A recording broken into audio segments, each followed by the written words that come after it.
اپ gradation کے بعد لاہور کے قذافی اسٹیڈیم کی رنگا رنگ افتتاحی تقریب، پورا اسٹیڈیم روشنیوں میں نہا گیا۔ چمچماتے اسٹیڈیم میں قومی ٹیم کی جرسی کی بھی رونمائی۔ راک، علی ظفر اور عارف لوہار اور دیگر فرقانوں کی پرفارمنس نے تقریب کو چار چاند لگا دیے۔ شاندار آتش بازی سے آسمان روشن ہو گیا۔ امید ہے قومی ٹیم بھارت کو شکست فاش دے کر 24 کروڑ عوام کے دل جیتے گی۔ وزیر اعظم شہباز شریف نے شاہین آفریدی کو سسر کے نقش قدم پر چلنے کا مشورہ دیا۔ بابر اور رضوان سے بھی توقعات کا اظہار کیا۔ مزید کہا، شہباز سپیڈ ماضی کی بات ہو گئی، اب محسن سپیڈ کا زمانہ ہے۔ جو اچھا کام کرتا ہے محسن نقوی لندن لے کر جاتے ہیں۔ 30 سال بعد پاکستان میں بڑا ٹورنامنٹ ہو رہا ہے، سب مل کر اسے کامیاب کریں گے۔ Chairman P C B Mohsin Naqvi کہتے ہیں، اسٹیڈیم کی تعمیر کے لیے کئی مزدور 3 ماہ گھر نہیں گئے، 16 گھنٹے کام کیا۔ پاک آرمی کی مدد کے بغیر ممکن نہیں تھا کہ اتنے کم وقت میں کام مکمل ہو۔ محسن نقوی کو چیئرمین بنایا گیا تو وزیر اعظم پر بہت تنقید ہوئی، آج یہ بات ثابت ہو گئی، وزیر اعظم کا فیصلہ درست تھا۔ اسپیکر قومی اسمبلی سردار ایاز صادق کا افتتاحی تقریب سے خطاب، کہا، قومی ٹیم کی کامیابی کے لیے وظیفے پڑھتا اور دعائیں کرتا ہوں۔ اوپننگ کون کرے گا؟ صحافی کا سوال۔ کنگ کر لے گا؟ رضوان کا جواب۔ قومی ٹیم کے کپتان کہتے ہیں سائم کی انجری دھچکا ہے، بڑے ٹورنامنٹ میں ان کی کمی محسوس ہوگی۔ فخر زمان میچ ونر ہیں۔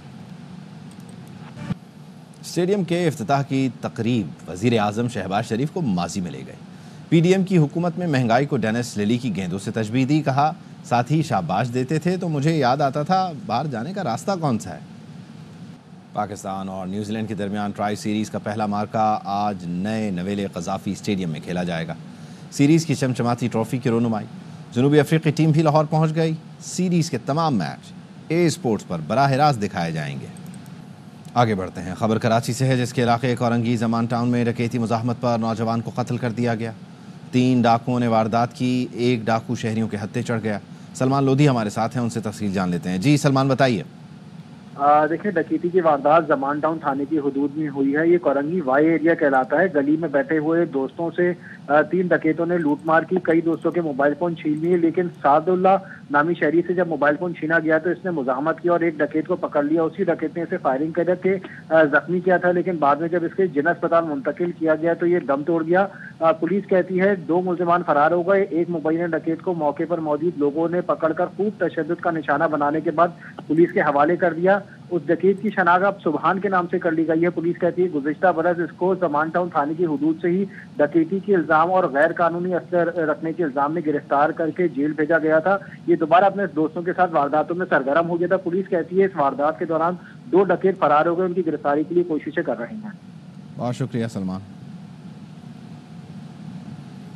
کراچی میں خونی ٹریفک حادثوں کا سلسلہ نہ تھم سکا، مزید 5 افراد زندگی کی بازی ہار گئے۔ 2 دن میں 14 افراد سڑکوں پر ٹریفک حادثوں میں دم توڑ گئے۔ تیز رفتاری، غیر ذمہ دارانہ ڈرائیونگ شہر قائد میں ٹریفک حادثات میں شہریوں کی اموات کی سب سے بڑی وجہ قرار۔ شیر شاہ کے علاقے میں تیز رفتار موٹر سائیکل سوار شہری ٹریفک حادثے میں زندگی کی بازی ہار گیا۔ ٹریفک قوانین کی خلاف ورزی کرتی مسافر بس نے 20 سڑک پر بس روک دی۔ تیزی سے آنے والا موٹر سائیکل سوار شہری اوورٹیک کرتے ہوئے 22 ویلر ٹینکر کے ٹائروں کی زد میں آ گیا۔ رنگی صنعتی ایریا میں بھی موٹر سائیکل سوار شہری ٹریفک حادثے میں جاں بحق اور دوسرا زخمی ہو گیا۔ بائک سوار نوجوان ٹریفک حادثے میں جاں بحق و دوسرا شدید زخمی ہو گیا۔ شدید زخمی ہونے والا شخص اس کنڈیشن میں نہیں ہے کہ وہ یہ بتا سکے کہ حادثہ یہ کیسے پیش آیا ہے۔ بلدیہ ٹاؤن مہاجر کیمپ کے قریب تیز رفتار گاڑی کی ٹکر سے راہگیر نوجوان زندگی کی بازی ہار گیا۔ ٹریفک کے دیگر حادثات کریم آباد اور سپر ہائی وے پر پیش آئے، جہاں خواتین سمیت 2 افراد انتقال کر گئے۔ اس شہر میں تیز رفتاری کی وجہ سے 2 روز کے دوران 14 سے زائد افراد زندگی کی بازی ہار چکے ہیں۔ کیمرامین مصطفیٰ معراج کے ساتھ سلمان لودھی، ARY نیوز کراچی۔ کراچی میں بڑھتے ٹریفک حادثات اور ڈمپرز کے خلاف کارروائی نہ ہونے پر گورنر سندھ کامران ٹیسوری نے chief justice Sindh high court justice Shafi Siddiqui کو خط لکھ دیا۔ حادثات میں انتظامی کوتاہیوں کا نوٹس لینے کی اپیل کر دی۔ گورنر نے کہا، بہت سے ڈرائیور حادثوں کے بعد فرار ہو جاتے ہیں، جس سے قانون اور احتساب پر سوالات اٹھتے ہیں۔ معزز ہائی کورٹ ہیوی ٹریفک سے متعلق اپنی ہدایات پر عمل درآمد یقینی بنائے۔ گورنر سندھ نے IG سندھ کو بھی خط بھیج دیا، لکھا، معصوم جانوں کا ضیاع تکلیف دہ ہے، شہر میں ہیوی ٹریفک کی نقل و حرکت کو منظم کیا جائے، خلاف ورزی کرنے والوں کو جواب دہ ٹھہرانے کے لیے فوری اقدامات کی ضرورت ہے۔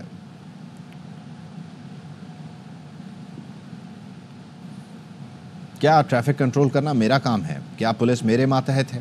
اگر یہ کام بھی مجھے کرنا ہے تو بتا دیں۔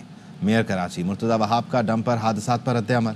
پریس کانفرنس میں کہا ایڈیشنل آئی جی کراچی کو درخواست کی ہے ٹریفک پولیس کے نظام کو درست کریں، مقررہ وقت سے پہلے شہر میں بڑی گاڑیوں کی آمد روکی جائے، جلد وزیر داخلہ سے ملاقات کر کے بات کروں گا۔ محکمہ داخلہ اور قبائلی امور بلوچستان نے 15 روز کے لیے صوبے بھر میں دفعہ 144 نافذ کر دی ہے۔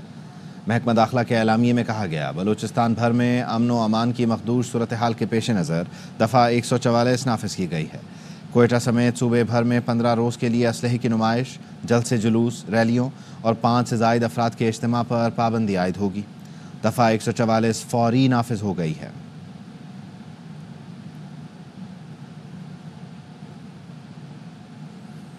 چھبیسویں ترمیم کے مقدمے کے فیصلے تک سپریم کورٹ میں ججز تعیناتی روکی جائے۔ اسلام آباد ہائی کورٹ ججز کی سینیورٹی کا فیصلہ ہونے تک بھی سپریم کورٹ میں تعیناتی نہ کی جائے۔ 4 ججوں کا چیف جسٹس آف پاکستان کو خط۔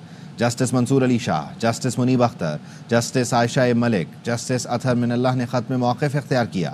26ویں ترمیم کیس میں آئینی بینچ فل کورٹ کا کہہ سکتا ہے۔ سپریم کورٹ میں نئے ججز آئے تو فل کورٹ کون سی ہوگی، یہ تنازع بن جائے گا۔ اسلام آباد ہائی کورٹ میں 3 جج ٹرانسفر ہوئے۔ دوبارہ حلف لیے بغیر اسلام آباد ہائی کورٹ میں سینیورٹی فہرست تبدیل کی جا چکی۔ پوچھنا چاہتے ہیں عدالت کو اس صورتحال میں کیوں ڈالا جا رہا ہے۔ خط میں 10 فروری کے جوڈیشل کمیشن اجلاس کو مؤخر کرنے کی بھی درخواست کی گئی ہے۔ ادھر جسٹس بابر ستار نے بھی چیف جسٹس اسلام آباد ہائی کورٹ کو 6 صفحات کا خط لکھ دیا۔ ٹرانسفر ججز کی سینیورٹی لسٹ جاری کرنے پر تحفظات کا اظہار۔ کہا سینیورٹی لسٹ اور ایڈمنسٹریٹو کمیٹی کا نوٹیفیکیشن جاری کرنا غیر آئینی، غیر قانونی ہے۔ دوبارہ حلف اٹھائے بغیر ٹرانسفر ججز کو کمیٹی میں رکھنا غیر قانونی ہے۔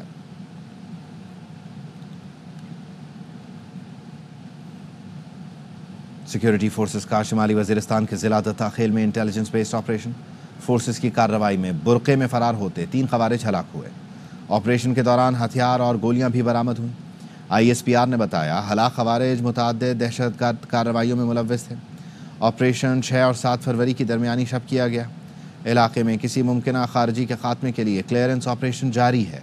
سیکیورٹی فورسز دہشت گردی کے خاتمے کے لیے پرعزم ہیں۔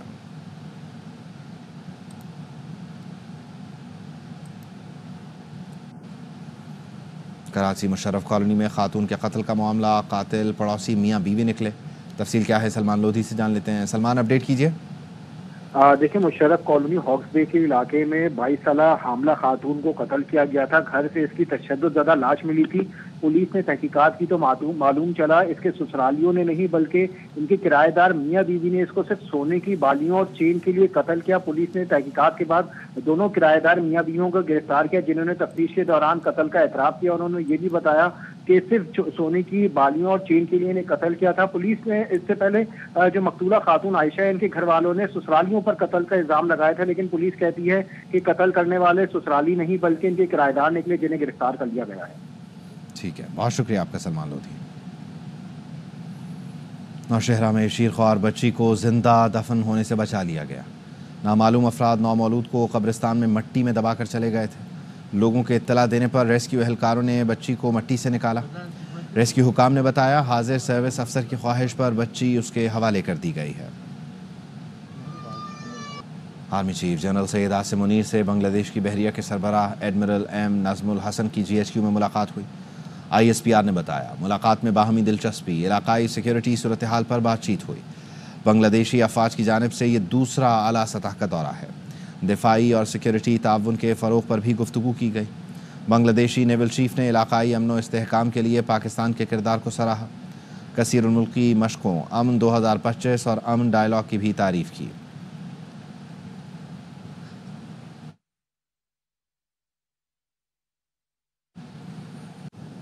کراچی لٹریچر فیسٹیول کا آغاز ہو گیا۔ 3 روزہ میلے کے پہلے دن معیشت، ادب، تعلیم، تہذیب و ثقافت، موسیقی اور دیگر موضوعات پہ سیشنز ہوئے۔ شرکاء کی بڑی تعداد موجود تھی۔ فیض اللہ خان کی رپورٹ۔ کراچی کا روایتی ادبی میلہ روایتی انداز میں شروع ہو چکا ہے۔ افتتاحی تقریب میں امریکہ، برطانیہ اور فرانس کے سفارتی نمائندوں نے شرکت کی۔ اپنے خطاب میں ان کا کہنا تھا کہ پاکستان کا ثقافتی تنوع اور قدیم تاریخ اپنے اندر بھرپور کشش رکھتی ہے۔ is a combination of factors including soil, climate and special characters. 16 years The Karachi Literature Festival has showcased the richness of Pakistan's literary heritage. Narratives from the soil. Well, that conjures up all sorts of creative juices, doesn't it? ادبی میلے میں جہاں کتابیں ہیں، art کی نمائش ہے، وہیں معیشت جیسے موضوعات پہ بھی بھرپور گفتگو ہوئی۔ دنیا بھر میں تیل کی پرائسز کم ہوئی ہیں، اس کی وجہ سے پاکستان میں انفلیشن کم ہو گیا، جس کی وجہ سے پالیسی ریٹ کم ہو گیا۔ ادبی میلے میں معیشت، سفارت اور سیاست پر گفتگو کے ساتھ موسیقی اور رقص نے بھی اپنے رنگ یوں بکھیرے کہ شائقین جھوم اٹھے۔ اگلے 2 روز تک ادبی میلے میں بین الاقوامی مندوبین بھی مختلف سیشنز میں موجود ہوں گے۔ کیمرہ ٹیم اماد ریاض، شہزاد میمن اور محمد ذیشان کے ساتھ فیض اللہ خان، ARY نیوز، کراچی۔ جزام کے خاتمے کے لیے جرمن خاتون ڈاکٹر رت فاؤ نے زندگی وقف کر دی تھی، ان کا مشن آج بھی جاری ہے۔ کراچی میں جرمن کونسل جنرل کا جزام کے عالمی دن پر سیمینار سے خطاب، رپورٹ کر رہے ہیں محمد صلاح الدین۔ میں جزام کے خاتمے کے حوالے سے جرمن خاتون ڈاکٹر رت فاؤ کی قابل قدر خدمات کو بھلایا نہیں جا سکے گا۔ رت فاؤ کے ادارے MALC لیپروسی سینٹر کی جانب سے جزام کے خاتمے، حکمت عملی اور اس پر عمل درآمد کا سلسلہ برقرار رکھا ہوا ہے۔ And the people who started working in leprosy were the sisters of the Daughters of the Heart of Mary, a congregation to which Dr. Ruth Faur belonged. Seminar میں جزام کے خاتمے کے حوالے سے گراں قدر خدمات انجام دینے والی ڈاکٹر رت فاؤ کو خراج عقیدت بھی پیش کیا گیا۔ German consul general doctor Rudiger Lotz کا کہنا تھا کہ ڈاکٹر رت فاؤ کی کاوشوں سے آج پاکستان میں جزام کی شرح میں نمایاں کمی واقع ہوئی ہے۔ Very grateful to those people in my home country and elsewhere who from abroad showed that compassion, that humanity to support this movement till today. مقررین کا کہنا تھا کہ ڈاکٹر رت فاؤ نے انسانیت کی خدمت کی، ان کی کاوشوں کی وجہ سے جزام کی روک تھام میں مدد مل رہی ہے۔ کیمرہ مین شاہد ویرانی کے ساتھ محمد صلاح الدین، ARY نیوز، کراچی۔ کراچی کا علاقہ گلشن اقبال اجڑا چمن بن گیا، سڑکیں گلیاں تباہ ہونے سے شہری مستقل اذیت کا شکار ہیں۔ نذیر شاہ کی رپورٹ۔ کراچی کے پوش علاقے گلشن اقبال کی مرکزی سڑک اور اندرونی گلیاں تباہ حالی کا منظر پیش کرنے لگی۔ کہیں سڑک پر پانی تو کہیں گندگی کے ڈھیر موجود۔ نیپا سے لے کر گلشن چورنگی اور 13D سے لے کر حسن اسکوائر تک کئی سڑکیں استعمال کے قابل نہیں۔ ہم گلشن اقبال میں نہیں، ایسا لگتا ہے گلستان جوہڑ میں رہ رہے ہیں۔ بچے ہمارے ساتھ ہوتے ہیں جس میں رسک ہوتا ہے کہ بچے گر نہ جائیں یا بائک کسی صورت نہ گر جائے۔ کتنی بار ہم خود کمپلین کر چکے ہیں، سیاسی جماعتوں کے ممبرانس آتے ہیں، ایک نہیں 10 دفعہ ہم کمپلین کر چکے ہیں، UC میں کمپلین کی ہے، لیکن کوئی پرسان حال نہیں۔ رہی صحیح کسر علاقے میں موجود مکینکوں نے پوری کر دی۔ علاقہ مکین کہتے ہیں متعلقہ اداروں کی غفلت اور لاپرواہی کی وجہ سے گلشن اقبال کا VIP علاقہ تباہ ہوتا جا رہا ہے اور کوئی پوچھنے والا نہیں۔ کیمرامین یعقوب بلتی کے ساتھ نذیر شاہ، ARY نیوز، کراچی۔ کراچی میں پیر کے روز لاپتہ ہونے والے نوجوان کے کیس میں نیا موڑ۔ 20 سالہ الیاس ہسپتال میں دوران علاج دم توڑ گیا۔ پولیس نے تشدد اور قتل کا مقدمہ درج کر لیا ہے۔ افضل خان کی رپورٹ۔ 3 فروری کو لاپتہ ہونے والا 20 سالہ نوجوان تشدد کے بعد قتل۔ تشدد کا شکار نوجوان الیاس دوران علاج دم توڑ گیا۔ نوجوان کی موت کے بعد بورڈ بیسن پولیس نے تلاش ڈیوائس کی مدد سے شناخت حاصل کی، جس کے بعد مقتول کے چچا کی مدعیت میں مقدمہ درج کیا۔ تھانے سے مجھے فون آیا اور تھانے والوں نے یہ کہا ہے کہ جو ہے نا آپ کا جو ہے نا بھتیجا جو ہے نا وہ تھانے میں ہے، آپ تھانے آ جاؤ، بورڈ بیسن۔ جی، ہم لوگوں نے جو ہے نا جا کے جب معلومات کیا تو پھر انہوں نے تصویر دکھائی، تصویر میں پوچھا کہ یہ کون ہے، تو پھر انہیں بتایا گیا کہ یہ جو ہے نا میرے سالے نے کہا یہ میرا بھتیجا ہے، تو پھر انہوں نے جو ہے نا کہا کہ اس کی رات کو ڈیتھ ہو گئی ہے ہاسپٹل میں۔ اہل خانہ کا کہنا ہے کہ مقتول الیاس منگو پیر کا رہائشی تھا، ملازمت تلاش کرنے کلفٹن گیا تھا۔ پولیس اپنا کارروائی بھی کر رہے ہیں اور ہم بھی گئے، تقریباً 3 بجے ادھر گیا تھا تانے میں۔ بدھ کے روز نوجوان الیاس کلفٹن بارادری پارک کے قریب تشدد زدہ اور بے ہوشی کی حالت میں ملا تھا۔ افضل خان، ARY نیوز، کراچی۔ خبر دیں آپ کو کہ سید عبداللہ شاہ انسٹیٹیوٹ آف میڈیکل سائنسز 7 میں آکسیجن کا اسٹاک ختم ہو گیا ہے۔ حیدرآباد میں وکلاء کے دھرنے کے باعث آکسیجن گاڑیاں ہسپتال نہیں پہنچ سکی ہیں۔ تفصیل کیا ہے جام فرید سے جان لیتے ہیں۔ جی جام فرید۔ جی، حیدرآباد میں وکلاء کے دھرنا کے باعث سید عبداللہ شاہ انسٹیٹیوٹ آف میڈیکل سائنسز 7 میں آکسیجن کا اسٹاک ختم ہو گیا ہے، جس باعث جو 50 سے زائد مریض ہیں ان کی زندگیاں خطرے میں آ چکی ہیں۔ آکسیجن کی گاڑیاں کراچی سے 7 جاتی ہیں آکسیجن لے کے، لیکن اس دھرنے کے بعد وہ گاڑیاں پھنسی ہوئی ہیں۔